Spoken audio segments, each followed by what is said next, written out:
talk about something so many of us do without even thinking about it, grabbing a soda. It's just a normal part of the day, right? But what if you just stopped? Have you ever really thought about what happens inside your body when you quit? Well, we're about to break it all down.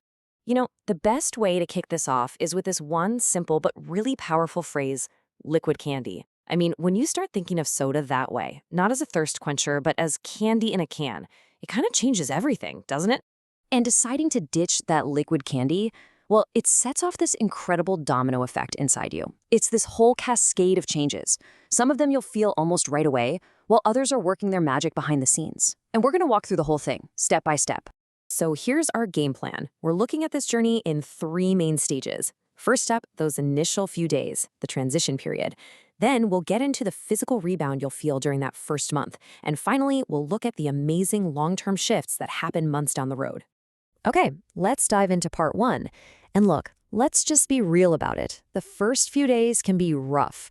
This is what we call the withdrawal phase, and it's all about your body trying to figure out its new normal. In fact, there's even a name for what you might go through, the soda flu. Now, it's not the actual flu, of course, but it's just a really good way to describe that blend of symptoms you might feel as your body adjusts to life without all that sugar and caffeine. So, what does this actually feel like? Well, the headaches can be a big one, especially if you're used to a lot of caffeine. You might find yourself getting a little cranky, maybe a bit short-tempered. And that afternoon fatigue, whoa, it might hit you like a ton of bricks. And then, of course, there are the cravings. Your brain is basically screaming for that sweet, bubbly fix it's so used to.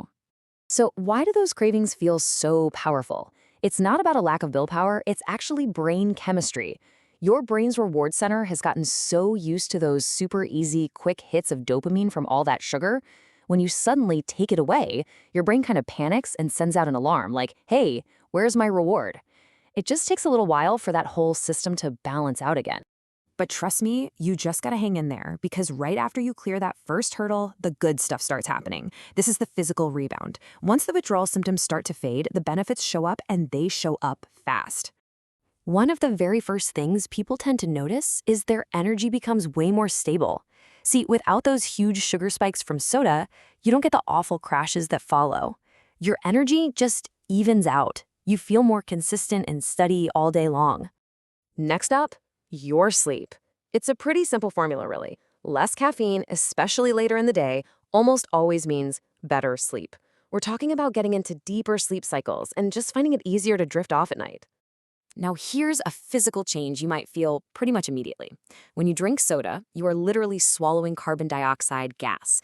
So when you cut that out, along with the high fructose corn syrup that can mess with your gut, a lot of people feel way less bloated. It's a huge relief. This one might be the most surprising benefit of all. Your taste buds actually reset.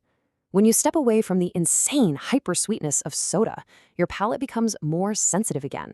You'll start noticing that an apple or a strawberry tastes incredibly sweet, and food in general just has so much more flavor.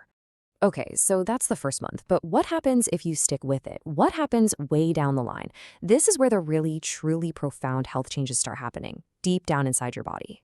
And this is where you see the huge wins. Just look at the impact on your major body systems. For your heart, we're talking lower triglyceride levels. That's a type of fat in your blood. Your dentist is going to love you because your risk for cavities and enamel erosion just plummets without that constant bath of sugar and acid.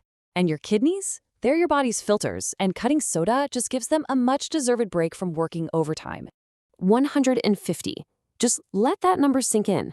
That's roughly how many calories you save every single day by skipping just one can of soda. Now, that might not sound like a lot, but do the math. Over a whole year, that's more than 54,000 calories. That can have a massive impact on weight management, all from one tiny change. Of course, all this talk brings up the big question, right? But what about diet soda? That's a really important one to tackle because the reasons for quitting are a little bit different, but they're just as important. So here's the key difference. With regular soda, the big win is obvious. You're slashing your sugar and calorie intake. With diet soda, it's more about resetting your brain and your taste buds. See, those artificial sweeteners can be hundreds of times sweeter than actual sugar, which keeps your brain dialed up to crave intense sweetness all the time. Quitting diet soda helps bring that craving back down to a normal level. So, after hearing about this whole journey, from the tough first few days to the incredible long term perks, you might be thinking, okay, so what's the best way to actually do this? Let's talk about a super simple, practical first step. Here's a fantastic tip that works for so many people. A huge part of the soda habit isn't just the sugar, it's the whole ritual. The cold can, the bubbles, that fizz. So if that's what you're missing, try a super cold seltzer water with a big squeeze of fresh lime or lemon. You get that same satisfying sensation without any of the downsides. And that really brings us to the end. We've laid out the whole process, the challenges, the quick wins, and the amazing long term rewards. So now it all boils down to one simple question for you to think about. What does the very first step on this journey look like for you?